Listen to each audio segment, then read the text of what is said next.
Hey listeners, it's Courtney Ortiz, your host on Making the Impact, here with our next Throwback episode in Season 7.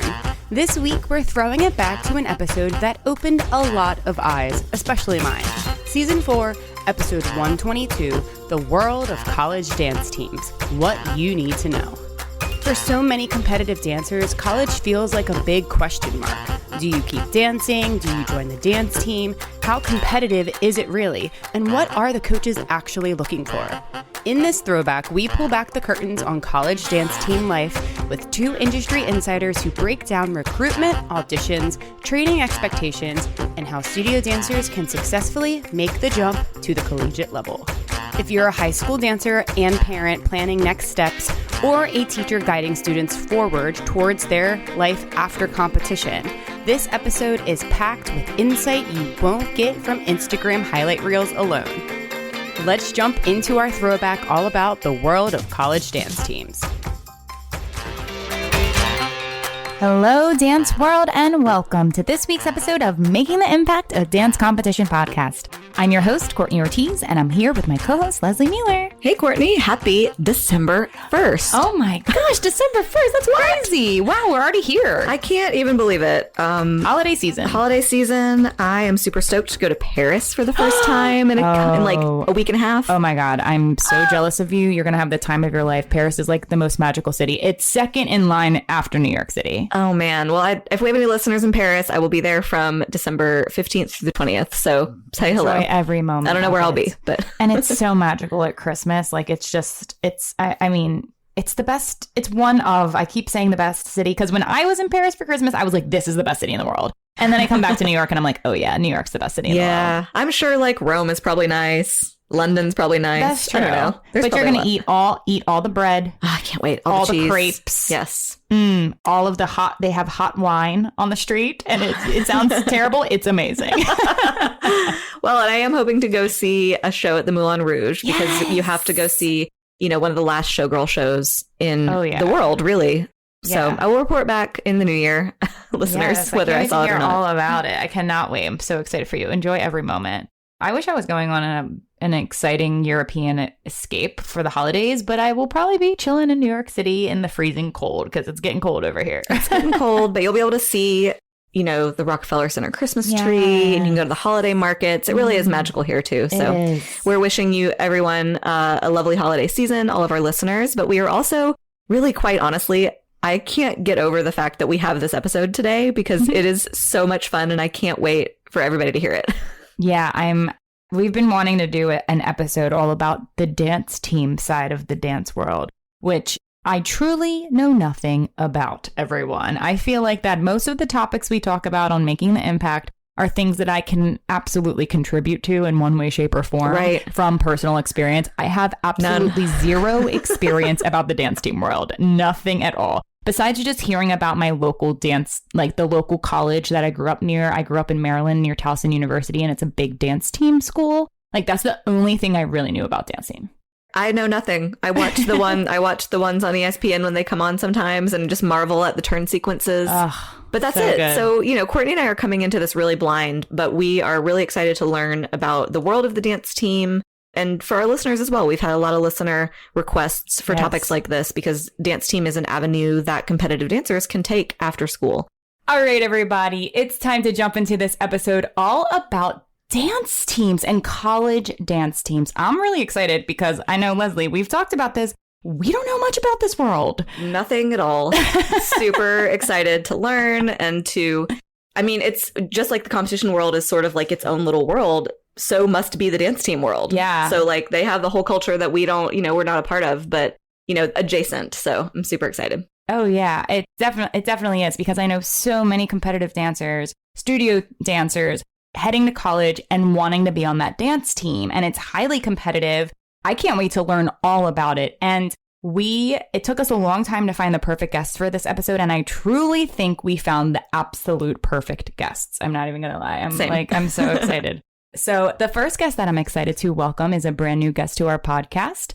And she's the owner of Tribe 99, which is the industry's #1 recruiting event. She hosts a recruiting event for high school dancers and college dance teams. How exciting, bridging that gap from high school to college. That's perfect. That's exactly what our listeners need to hear all about.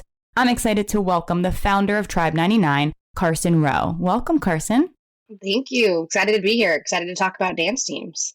Yay, me too. I'm excited to learn all about you and all about the dance team world, and really excited to learn about Tribe 99. It sounds like it's something that is really needed for the dance team industry, and it sounds like that you're doing some really great things, a lot of choreography as well for the college programs. I'd love to hear more about your journey into the dance team world, your background, how you started, and then what led you to dance team, and then also tell us a little bit about Tribe 99.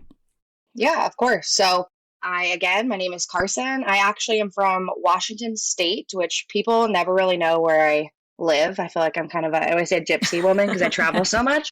But yeah, I'm from Washington State. I actually grew up in a setting that was kind of a hybrid between a kind of studio, typical studio background with also dance team. So my background has actually been since I was much younger, dance team has been kind of at the forefront. So I danced on an all-star team where we competed at UDA Nationals all throughout, starting at about 10 years old, all the way up through high school, and then transitioned to college.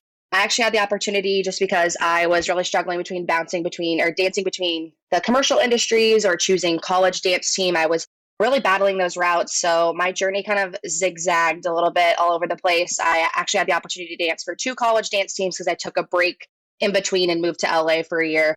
So I danced my freshman year at Washington State University, moved to LA, danced for a year, and then finished out my college dance career at the University of Cincinnati. Shortly after college, right about 23 years old, we started Tribe 99. So we've been around for about 7 years now. The company started in 2016. We started as just a choreography company. Essentially, we just started branding choreography to be able to make it just more professional and kind of professionalize an industry that we saw that needed the professionalism. Started as just a choreography company, but obviously since have expanded into many things. And I know you just mentioned we host a recruiting event. It's called the Dance Combine, and that has grown significantly over the last 6 years. Melissa actually attends and represents Ohio State. And the other part of my job, which is exciting, and this is actually how I know Melissa, aside from her being my friend, but we actually got to know each other because I choreograph their pom routine at Ohio State University. So we have the relationship of coach choreographer, and we also have the relationship of her kind of as a recruiter and as a head coach attending our recruiting events. So it's a unique kind of perspective that we both have. So I'm excited to be here today, and she's also super knowledgeable and sees the industry obviously from the coaching perspective, which is going to be really interesting. Awesome. Yeah. Wow. Yeah, exactly. That is just so great. And what a great idea for you to just start Tribe 99 and create that for this side of the industry. I mean, obviously on the studio dance side of the world, there's so many guest choreographers and people that come in or create their own kind of brand. That's what you did here. And I'm sure that was happening as far as bringing in guests. I'm sure we'll dive into it, bringing in guests, but you kind of created a package deal type of thing where you can get, this company, what you're going to get. Here's the choreographers, super smart. I mean, and then you branded it and then growing it to this recruiting event. I mean, what could be better? Nothing's better than that. Everyone wants to get recruited to a high profile, high in demand college. So really, really awesome what you're doing for the dance team industry. So I'm excited to hear more about it. And thank you for sharing your story with us. Yes, of course. And also, thank you for recommending our next guest to us, who is the head. Yes, we are so grateful because obviously, like I said at the beginning, we were kind of struggling casting this because we just aren't familiar with this world. But one thing that we did know is when we were brainstorming who to have, immediately, and I think for most people, when you think of dance team or college dance team, you honestly think of Ohio State University. If you do not think of Ohio State University, you've never heard of a dance team before because they never turn on ESPN during that one day where you're like, oh, yes, the dance teams. The dance teams are on. One day. Oh my God. Yeah. When is Ohio State? I can't wait to see Ohio State. We've known about Ohio State as a name in the dance team industry for so long because they are 9-time national champions, y'all. 9 times. And I think dance competition folks out there, when we say national champions in my assumption, that actually means something. It's actually whereas legitimate. in the dance competition world, like everybody's a national champion. But like the 9 times, like that is actually true. It like actually is meaningful. So that we're super stoked. Yes, we are so excited to have the head coach of the Ohio State University dance team here with us today. Please welcome Melissa McGhee. Yeah, thanks guys. I appreciate it. Yes, you're correct, Lesley. It does mean a little bit more. My background is actually studio, like all studio based. So a very different background than Carsen. So first of all, thank you for having me. And yeah, I'm from Toledo, Ohio. So I'm actually from Ohio. Ended up coming to Ohio State for college. But prior to that, you know, my background was really growing up in a dance studio. I sort of did the combo class that everybody does at age 2.5 and really never looked back. Grew up in a very traditional competitive studio. I also took at a ballet company sort of simultaneously. So did that throughout my whole entire year. We didn't have dance teams where I was from. So that was very foreign to me. I had no idea what that was. I was used to having 3 solos, 7 small groups, 82 productions, you know, just like that was sort of my world. And so I was sort of introduced to dance team in college or in high school, but a very recreational version of what dance team is. And then actually somebody from my studio went to Ohio State and was on their dance team. It was a very different program at that time.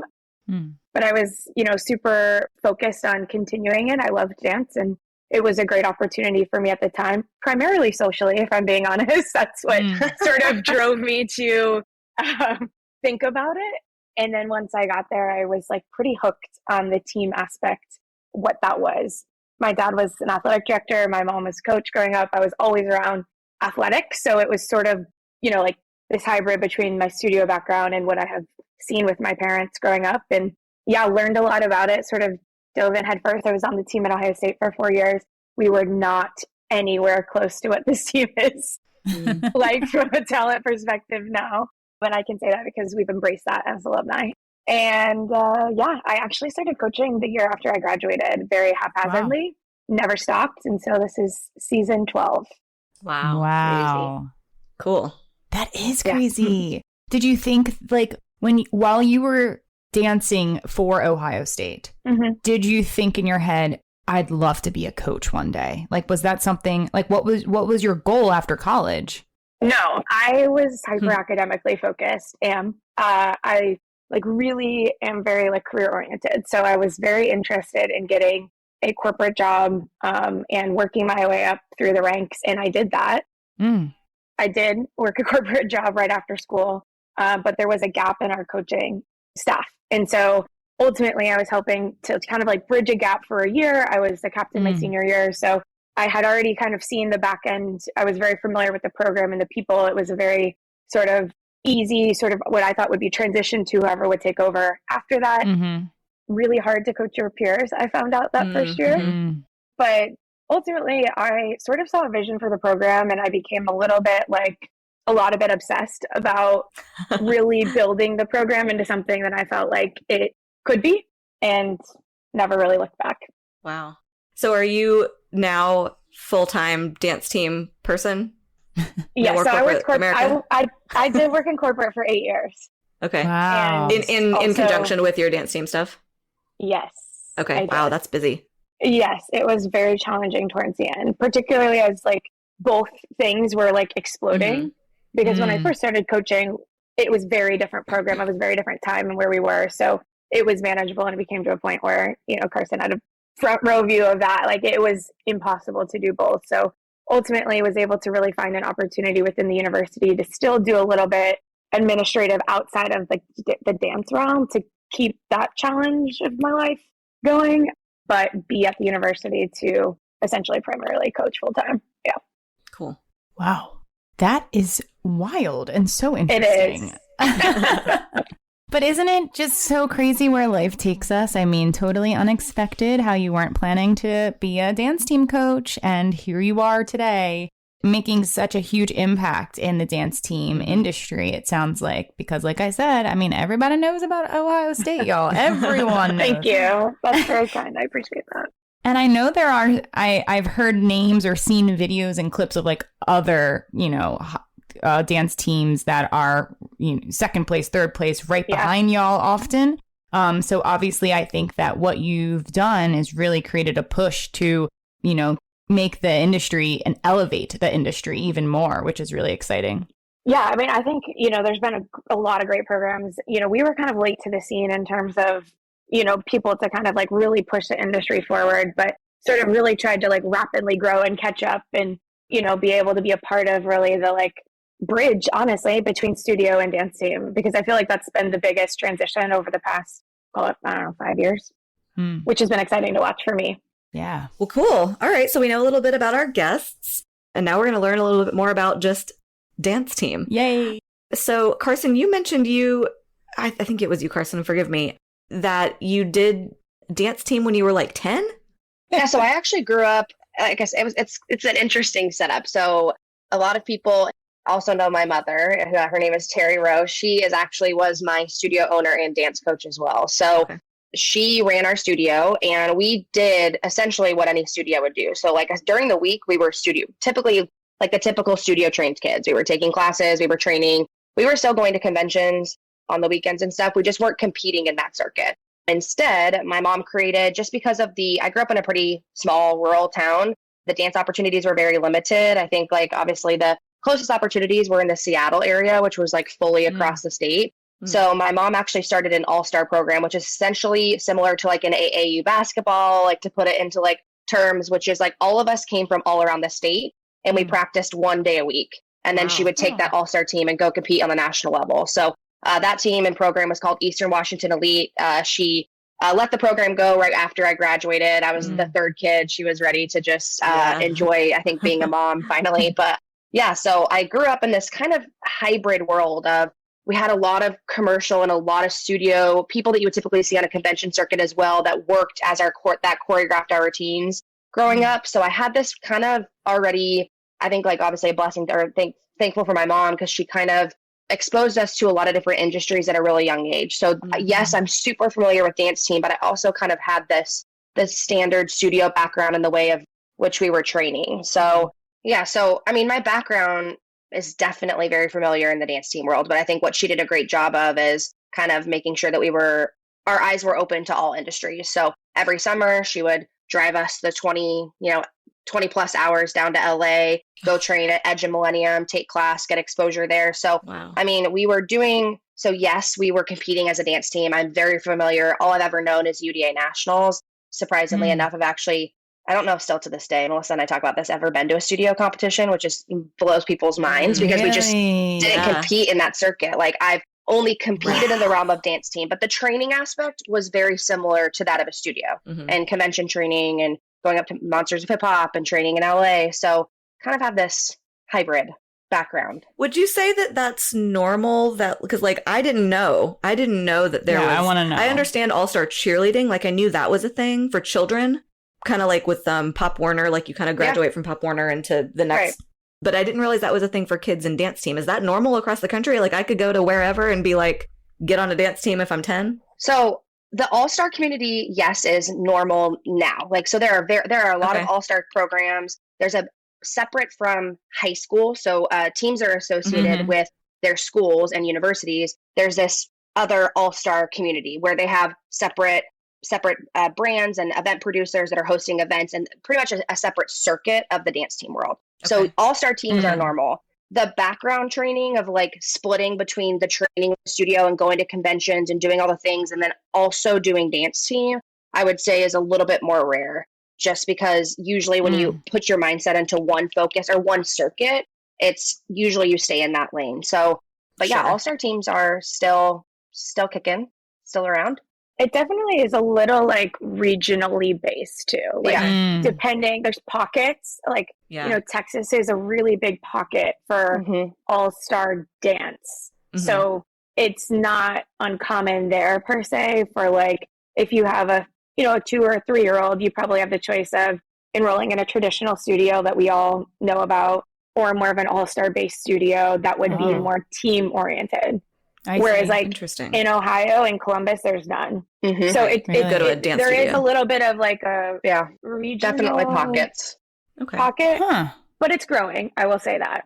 And so explain to me, if you were going to choose at 3 or 4 years old to send your child to an all-star team-based kind of program, what are they learning? What's that because program like we know what tap and ballet combo class looks like for a 4-year-old. What does an all-star class look like? What techniques are they learning? I would love to hear about that. Yeah.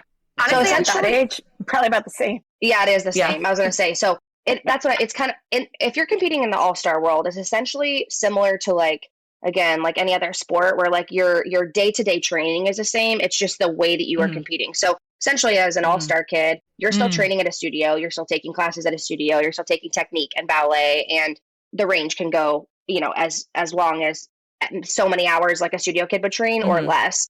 And then on the all-star side of things, you normally have separate team practices. So, I mean, similar to what they would do for like lines in a studio on the weekend, like a Saturday practice, you'll usually have set aside times where your all-star teams are practicing together. And essentially you're only practicing those X number of routines that you're going to be taking to the regionals and then worlds and summit and whatever the circuit, kind of that you make at those bid events. So it's definitely I understand why there are so many questions, because like in the dance team world alone, there are like so many separate circuits too. I mean, as a studio too, but yeah, so you're essentially training just like a studio kid.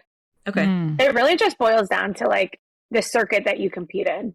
Yeah. So like there are dance teams that are associated with the high school.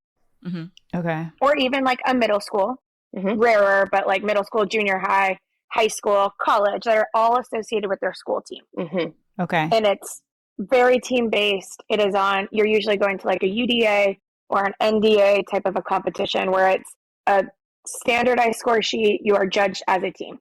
And can you tell me what UDA and NDA stand for? Yes. Universal Dance Association. Okay. Or National Dance Alliance. Like we know this little. That's why we're asking. I just heard of UDA like I hear UDA and I'm like, that's the one. Like in my head, I'm like, oh, it's UDA. Like I just have heard that. I kind of knew what that one meant. I didn't know what the NDA meant. There's kind of four major event producers / companies, or I guess different competitions that you could attend. There's UDA, so Universal Dance Association, NDA. There's DTU, which popped up just a couple years ago. A lot of teams are transitioning to that one. And then there's also USA. So I think those are like the four most common or major ones that you would see a dance team typically compete at. Got it. Cool. Sorry to interrupt you, Nessa. I was just curious. No, it's just like only team. Like that's the big thing. Like no solos, you're not taking a duo trio. there. You're not taking a trio. Got it. It's a team, ride or die. You're with your people or you're not. That's kind of. And then I would say on the flip end, I obviously know studio, where it's like, how that works. Solos, duos, trios, small groups, productions, lines, whatever. It's like very whatever. And there's 8 billion event producers for there. And then like in the middle is this like all-star realm where primarily you would associate with a team, meaning like I'm a part of Dancers Edge All-Stars or PowerWorks Dance, whatever, like a studio name. It's not a school, so you have no school affiliation. It's a studio name, but you are judged from a team perspective like the school teams are, but they also have duos, trios, solos in that world. Okay. I see. Do they compete in the all-star world, in the duo, trio stuff in different styles, like in our world? Okay. So you can have a lyrical dance, you can have a... Yeah, and like in all-star and school team, the biggest style that exists that doesn't exist in studios is pom. That's the big like X factor that I never separates it. Poms until I came to college. Like people are like, huh? Like what is that? Yeah, most studio dancers don't. Like it's just not a thing unless you're taking a one-off class to prep for dance team. Right. Like it's really not incorporated at all into the studio dance world. So, okay, I think I understand. So there's the competitions that are specific for high school and college, and then there's special competitions that are specific to if you created a almost like a all-star dance team studio, an all-star dance team studio, and that's specific to you can only attend these events. But if you're affiliated with your school, then you can go to these events.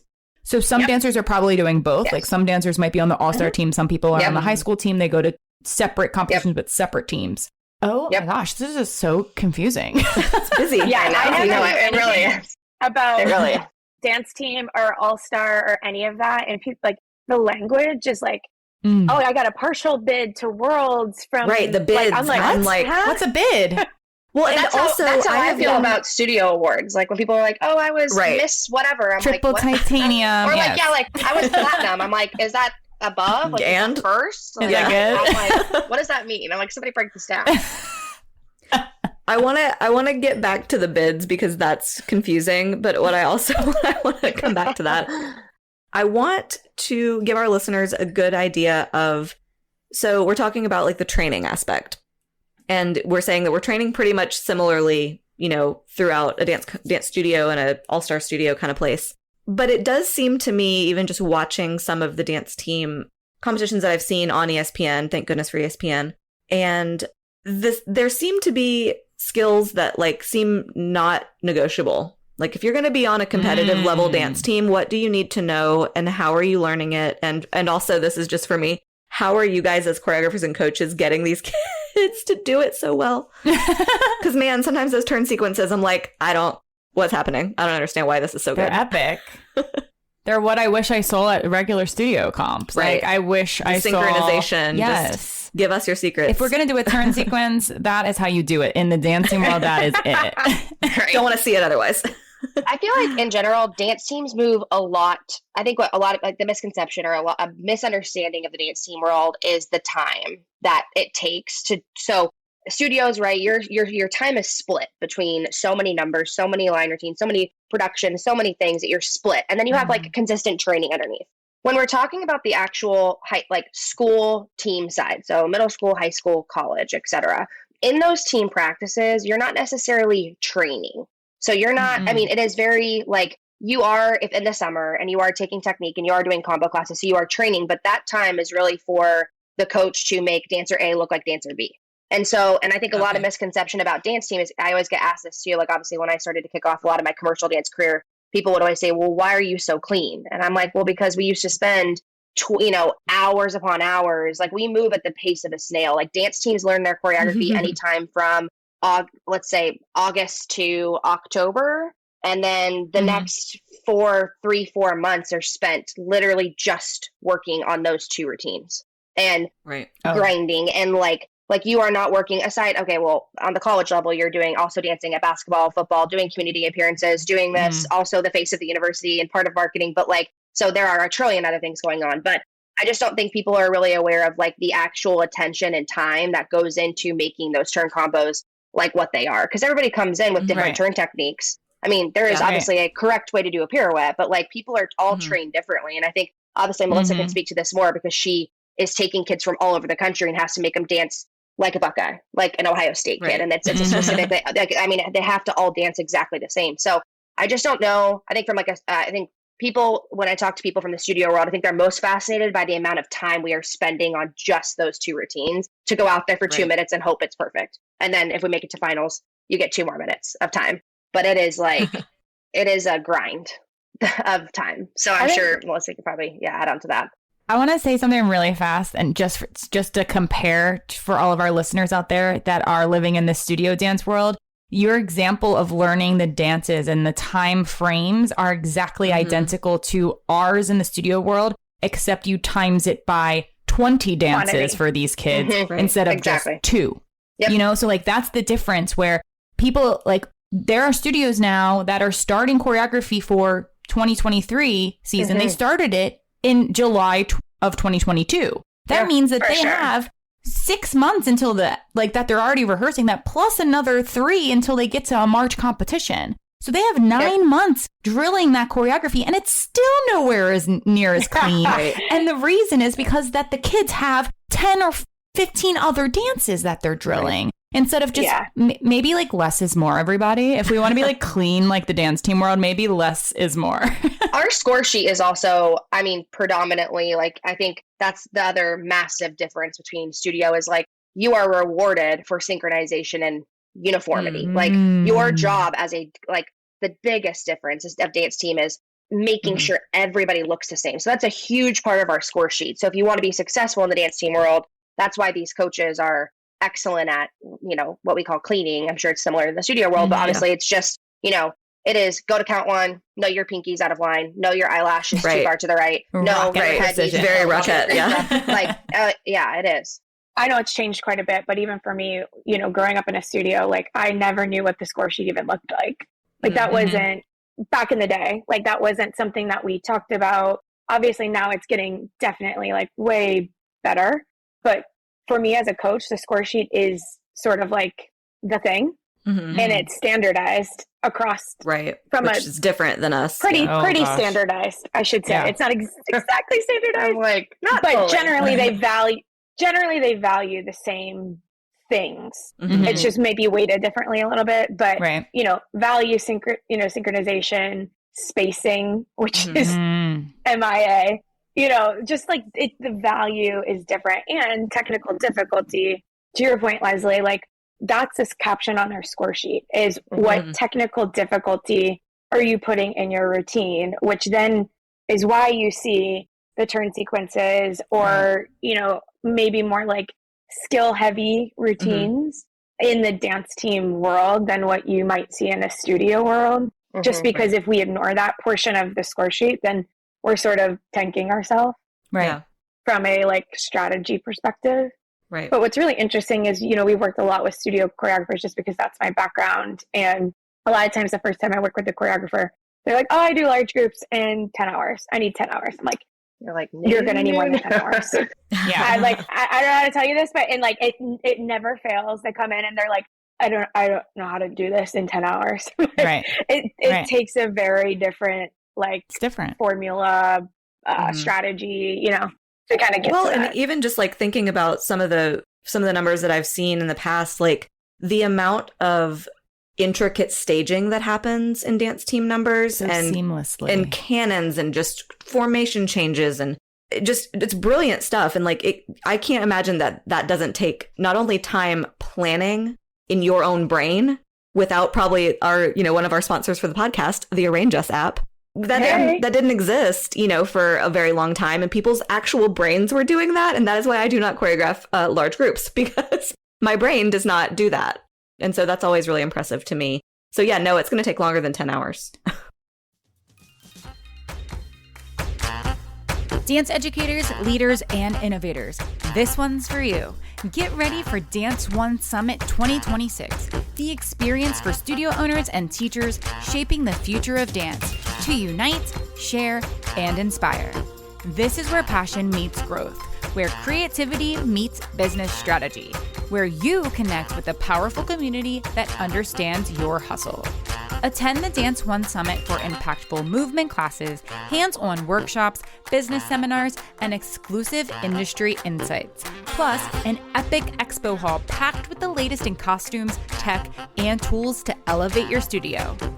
Whether you're here to strengthen your teaching, build your business, or spark fresh inspiration, Dance One Summit is where it all comes together. Coming this summer, August 13th through 16th, 2026 in New York City. Secure your registration today at danceonesummit.com. And Making the Impact has an exclusive discount code for you. Use the code DOS26IMPACT for $100 off your registration. That's the letters DOS, the numbers 26 IMPACT for $100 off. Click the link in our show notes now to register and don't miss out on experiencing the Dance One Summit this summer.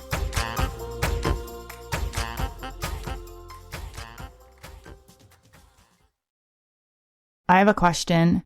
So the level of difficulty, the technical difficulty score, something that I want to ask, and I probably know the answer, but something in the studio dance world is everyone keeps talking about well, we're trying to challenge our dancers, and even if it's not technically correct, we want to push them so they can work on it. And, the dances that are really hard are what's winning. So we have to compete with them. So we have to put hard elements, even if our dancers technically aren't ready for them. So I'm sure people are thinking that when they hear the technical difficulty element on the dance team side. But in my head, I know for a fact that there is no way, shape, or form that a dance team is going to go out there and present something that is technically incorrect. Is that true? Right. It's balanced equally on the score sheet with technical execution.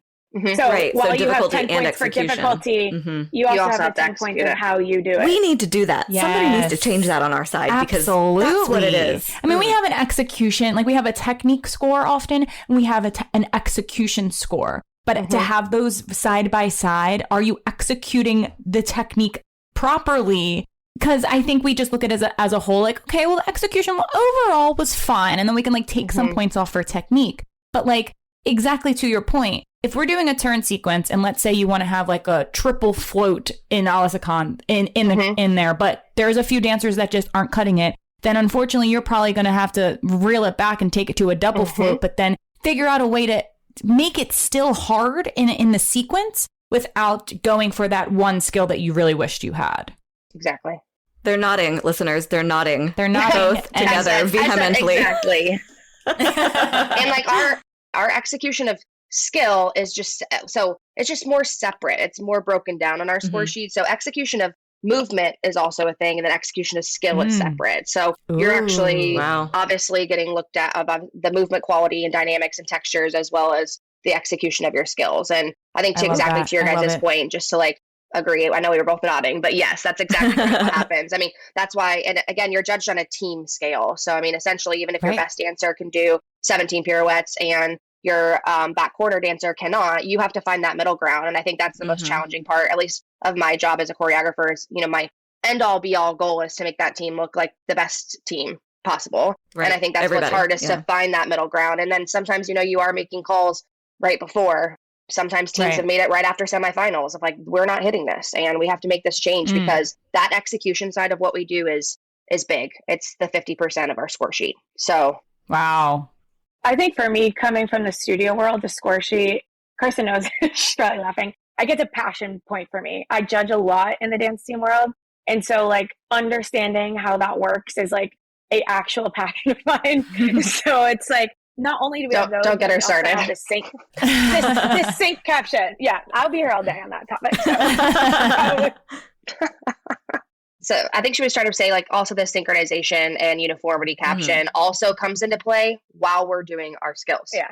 So if you are doing a skill and you do a triple pirouette and you have people that are, you know, off rotation or spots are different or landing differently, like that is not only hitting execution of skill. You're now talking about synchronization and uniformity. Usually if somebody bobbles out of space, you're now you're hitting the spacing caption. So there are so many captions on the execution side that it's not just if I don't execute a skill, it's only getting docked in that 10 point caption. Yeah. It's now trickling and affecting your whole score sheet. So that is why there is such an emphasis. And I think why so many people, when they look at dance teams, they're like, how and why are you so clean? I mean, the answer is we don't have an option. It's you're clean and you do well, or you're not clean and you don't. So, I mean. Well, and I think that's really important for people to hear because I know, and we've had a podcast on this the cleaning episode. And cleaning is rough. It is hard. It is long. It is boring. It is tedious. People don't like it. You know, some people like it if you like to be a cleaner, but like being a part of that process is difficult. And I think there's a lot of, you know, conversation of, well, how long should we really be spending on this? And and it's so boring. And how can we make it fun? And it's like, well, sometimes things aren't fun. The fun part is when you win because your dance was so clean. Exactly. But it's not fun. And I think that's what, people, obviously, I think, when it comes to the dance team world, and I mean, in practice, it's not enjoyable. But what is fun, especially at the collegiate level, you know, there's a lot of sacrifice that goes into joining to continue your career at the college level. Your social life, your family life, your, you know, insert time, energy, social life, like you are sacrificing a lot of time. It is a massive commitment. And so to be there, you know, I'm speaking mostly about the competitive college dance teams because there are teams that don't compete, which is a whole different conversation. Okay. But it takes a lot to be there. And so essentially, you know, you have to put in that work. And just like you said, Lesley, I would agree. It's like at that level, what is fun is being good and doing well. Right. Yeah. Right. But it's not fun. I mean, it's not fun because it's the one part, it's like you know, as dancers, we're like the creatives and we like to move and tell the story. And it's the one part where your coach is like, stop telling the story, go back to one. Right. And you're like, you know, it's like, put your arm very here. hard. Like it is very, it's not fun, but the teams that are very good at it. And it's also like a technique. Like I choreograph for lots and lots of dance teams. And There are coaches. We have one obviously on this call with us here today who knows how to clean and not sacrifice quality of movement and texture and dynamics and style, which is why Ohio State obviously has been doing so well, is because there's cleaning and then there's also not losing the style and movement and texture behind it. And so it is also technique to cleaning. Yeah. I have a question, and this is when we're kind of now talking about the transition from high school into the college dance team world, and maybe even the transition of I was a studio kid and now I'm going to college dance team, which maybe they've never dabbled in. Maybe they weren't a part of the high school dance team or things like that. 2 questions. Number 1, kind of going back to Lesley's question of what are some of those go-to required skills that you have to be able to even be considered for the dance team? And with that, how high of a level of technique do you need to have? Where should this dancer be? Is this dancer who's auditioning for the dance team? And I'm assuming it probably depends on the caliber of each dance team that they're auditioning for. But does this need to be a first place overall, like the dance awards winner of, type of dancer? Or could it be a dancer that's never placed in top 10 regionally, nationally? Like, are they eligible to be considered as long as their technique's at a certain, level and they have these required skills? Yes. Yeah. Is the short answer. I was going to say, like, she obviously, to dance on a team at like the level of Ohio State, yes, we're talking, there's X number. this is how I break it down to recruits. I work hand in hand with many, many, many recruits a season. And I'm like, let's break it down. Those top 3 teams that you're seeing at nationals have maybe 5 spots per team. So you're looking at the top 15 kids in the nation that are going to take those spots. So if you're looking at the caliber of Division 1A or those national championship teams that are putting in their work and they're on the elite competitive scale, yes, those coaches are going to be looking for dancers who are extremely gifted in the tech. Some team names. Yeah, of course. So in terms of like top 5. Division 1A level, like major team or teams that are consistently doing well across the board, you have Ohio State University, you have University of Minnesota, University of Tennessee. Arizona State had just switched, but they kind of do well at both UDA and then just switched to DTU. Louisiana State University, LSU on the hip hop category, University of Memphis in the hip hop category. These are all Division 1 down to Division 1 or Division 1A. Yeah, Texas Tech, GCU, Grand Canyon. Those are like the ones St. Thomas. St. Thomas. Like the island, University UNLV. of Minnesota, Mankato, UNLV. No, Minnesota. Yeah. I was like, what, they have a dance team? Yeah. University of Nevada, Las Vegas. So those are all kind of like the ones that we just named. Obviously, those are about 10, 12. Yeah. Hofstra, like those teams are usually in the 1, 2, 3 spots there's multiple divisions, just similar to football, or basketball or baseball. By the size of your school. Yeah. By the size of your school. So Division 1A, it's just different than any other sport. So Division 1A is Ohio State, Tennessee, Minnesota, all of those big dogs. And then there's Division 1, which is GCU, Hofstra, I'm trying to think, University of Minnesota, St. Thomas now. Mankato, St. Thomas now, moved up. And then open division, which is, can be junior colleges or anything smaller than the D1 level, essentially, D2, D3. So yeah, those are all the schools. And then, but something that I just want to be clear for, especially for, I feel like anybody who's listening is, I always preach this all the time to any dancer is like, if you want to dance in college, there's a spot for you. It just depends on, like you said, you hit it on the head, Courtney. It's the caliber of team that you're looking at and matching that team with your current skill set. So yes, you do not have to be a top 5%, let's, quote unquote, in the football terms, 5-star recruit. You can be any, having little dance experience and you could have full dance team background, 0 dance team background. It doesn't really matter. I think it just really kind of hones in on what that coach and what that program is looking for. So I would just encourage anybody who's like interested in dancing in college. It's more important about finding the right school that like can match your current skill set and your strengths for where you are. So, but the opportunities are actually truly limitless for dancers wanting to dance in college. And then not to like, there is teams that don't compete too. They're just on the sideline. They do game day. They're involved in their community. They're just on one side. And so if you're not even interested in competing and you want to be a part of something and you want to dance on the sideline and still be a part of a team and do fun things through your university, you can definitely find that option too. So there is such a wide range of opportunity at the college level. I agree with Carsen. I think we're both firm believers that like, if you want to dance, there's a program for you. I think something that like surprises a lot of people when they come to our clinics is if you are talking about, you want to be in a highly competitive, maybe you went to a studio that was highly competitive and you want to keep on that journey. And so you're looking at more of the competitive programs. it becomes less and less about what skills you can do and way more about, are you a fit for the team in other ways, which is something that I don't think a lot of people put as much time into thinking about.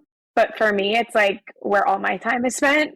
So it's just an interesting like way to look at, like, yes, you have to have baseline technique and there is a bar, of course. But when when we're getting into our selection process, because we run a recruiting model, we don't have an open audition. It's so much more important to me of like, I like to laugh at practice. I like to have a good time.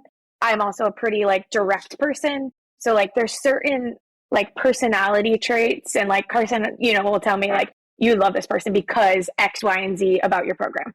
Like, there's like that fit that has nothing to do with like, can they do 7 pirouettes, or they're hyper flexible, or they whatever. Well, it's because once you get to that top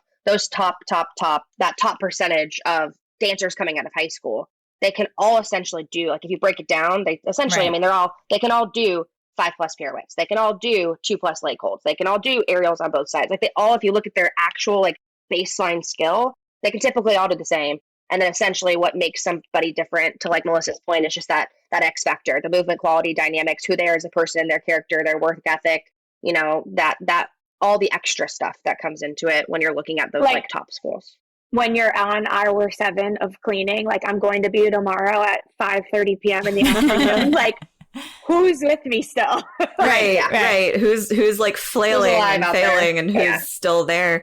Yeah, well, and I think nothing to do with how many turns you can do at that point. Right. Yeah, no.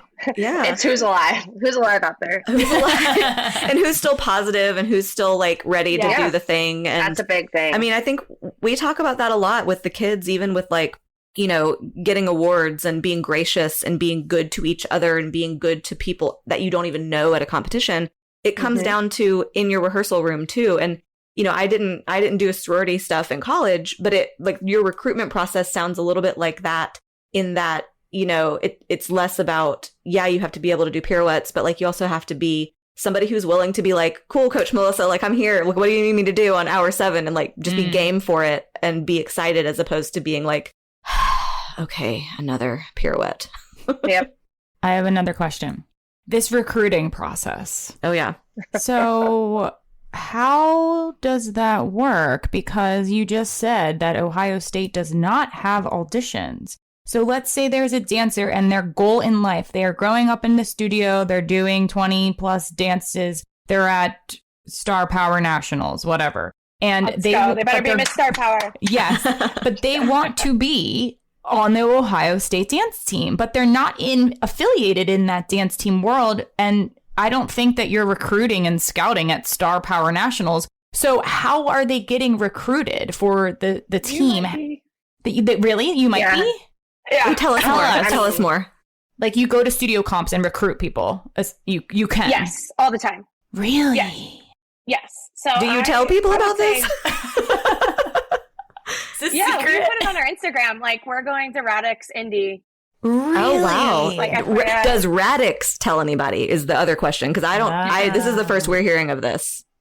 That's cool. No, we're actually like bridging that gap. But I guess there's two kind of different like parts of how the recruiting process works. And, I don't know, Carsen, when did I don't even know, like 5 years ago, like we flipped. Your first recruiting class was 2018, technically. 2018 was your first recruiting class, starting college in 2019. You used to operate on like a traditional just open audition. Then it went to like submit a video to be invited. A lot of teams still operate in that process. Okay. And then ultimately we got pushed for our administration. Like every other support that we have at Ohio State recruits. Why do you have an open call if you want to be like the best team in the country and be treated like a sport? Yeah, that's fair. Great question. Yeah. So we flipped, and then it's become a little bit of a trend, but what Carsen has been able to do with Tribe is develop combines, which you can speak more to, but essentially like open recruiting events where we can go and get a ton of bang for our buck as coaches, because we can see kids from all over the country do a lot of different like elements, maybe not everything we need, but like enough to know like who should be on our radar, and then also have an opportunity to speak to them. So we have combines, we have clinics that we host in our own, place. And then we also go out to wherever. Scout. Yes. And Carsen would have a better idea of like who all does that. I just know for me, that's a really important data point on like my end of seeing people in their own element and like competing. Mm-hmm. Yeah. I think that's big.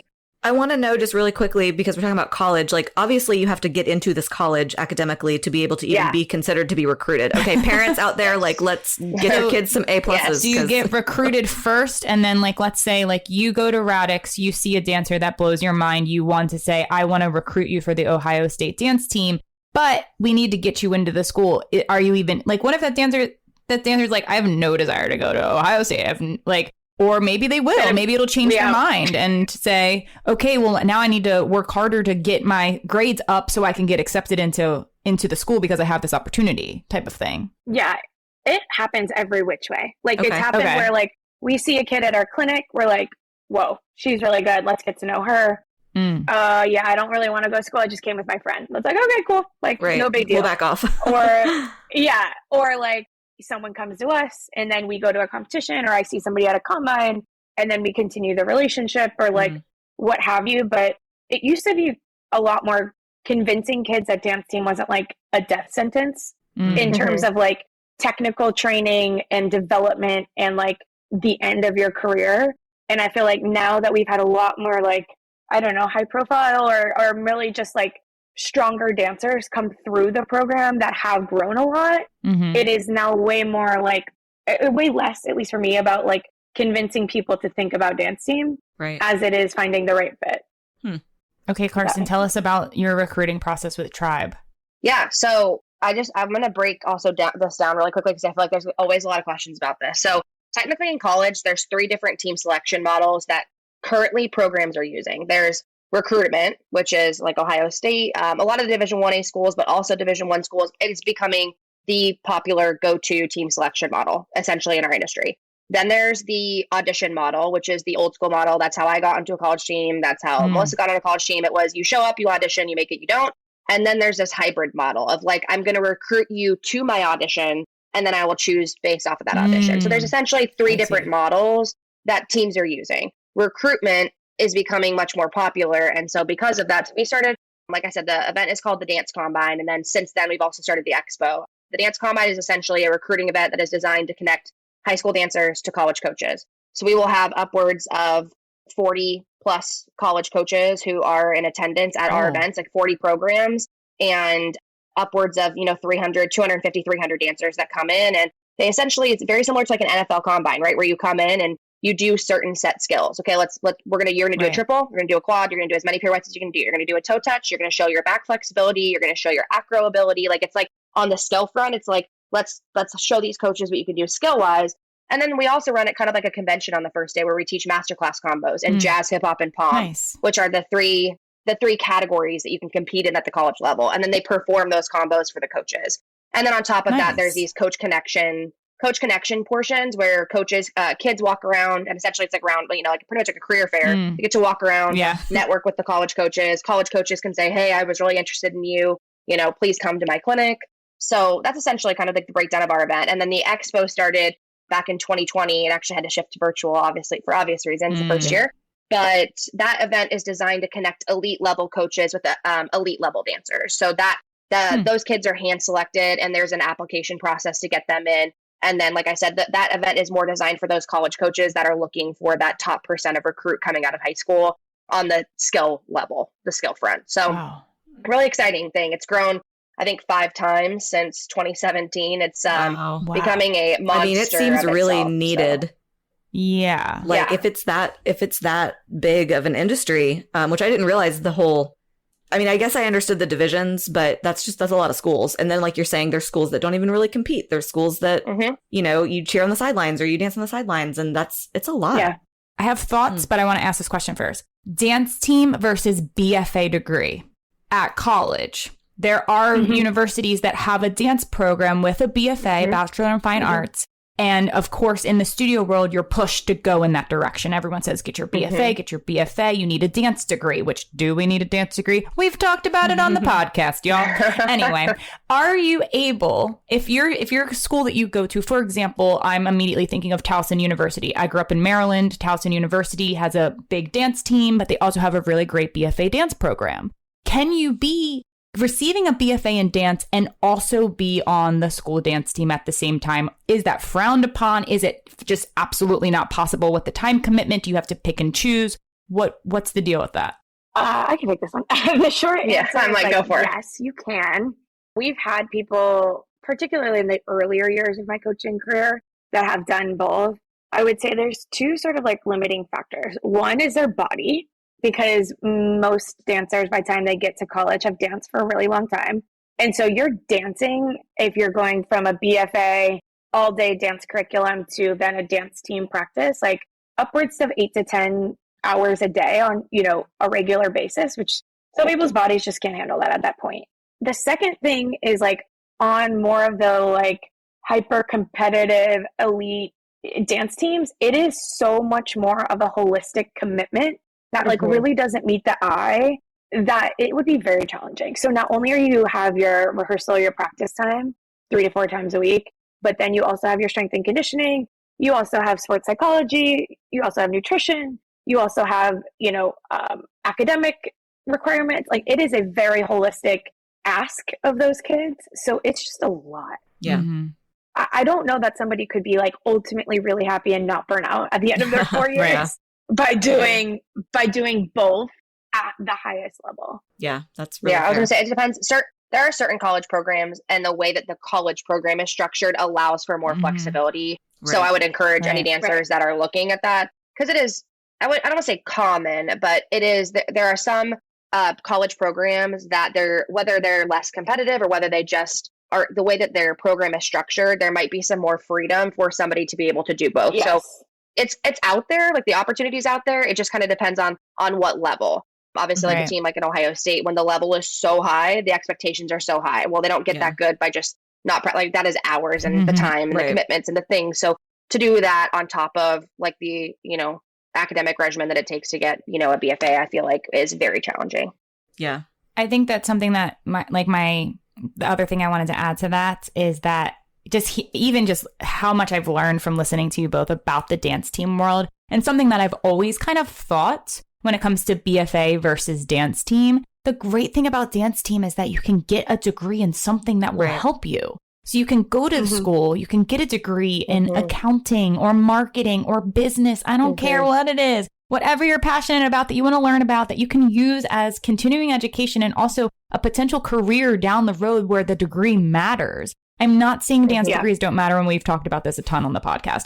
But I think it's great for these dancers that want to keep dancing their life, can still get that degree, can still have that social college atmosphere with the football games and the team aspect, but then also keep their training up and keep their skills alive. And, networking at the same time, where they do have a choice once they graduate at that point, where they've been training like hardcore for 4 years on the dance team. They can go into the professional world if they want, and they have a degree that's going to help them down the road. Like to me, it feels like the best of both worlds. Yeah. I mean, I think you've nailed it on the head. Like it is definitely the best option if you want a more I would say because it's a lot of commitment, but traditional college experience, where you, especially at the, D1A schools, where you're at a big school, there's usually a lot of school spirit. You get that whole like college feel, but you're still maintaining your training. And if not getting, hopefully at the end of the 4 years, you're getting better. Right. Yeah. You know what I mean? And so that is to me a little bit more of like the difference than like the BFA route per se.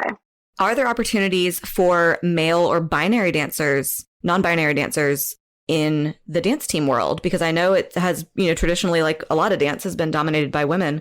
Great question. But I'm really curious now, because I know there's been, plenty of male cheerleaders out there, but for our male and non-binary dancer friends, can they go be on a dance team?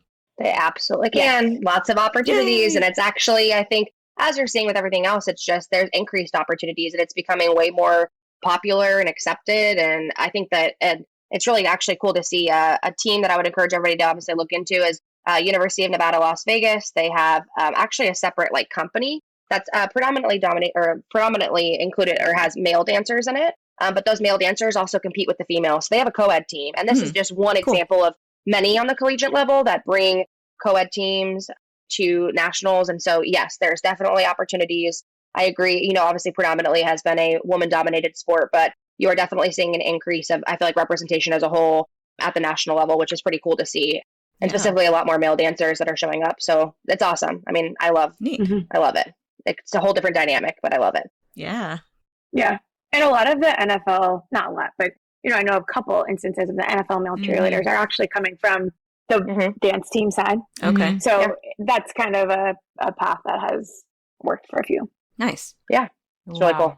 This is so exciting. I feel like we need to have a 2.0 and get you guys back out here and do this again in like another season or two, because I just still have so many more questions. I really do. And we don't have any more time. But like, it's all been so interesting and exciting. And now I'm like, oh, man, we didn't have dance team where I grew up. Now I kind of want to go back in time. Yeah. Well, like, but I mean, grass is always greener. I mean, people think, I think what's so cool, and Melissa kind of said this or like hinted at it, but we have it, again, aside from working together, we're extremely close friends. And so we have conversations like this all the time. And I think what's exciting, and I think why we were excited to be on your guys' podcast today, is because we are always wanting to be a part of the conversation of, okay, how do we close the gap? Because these industries are actually all the same. I mean, essentially, there are differences. Well, they walk the same path, parallel, you know?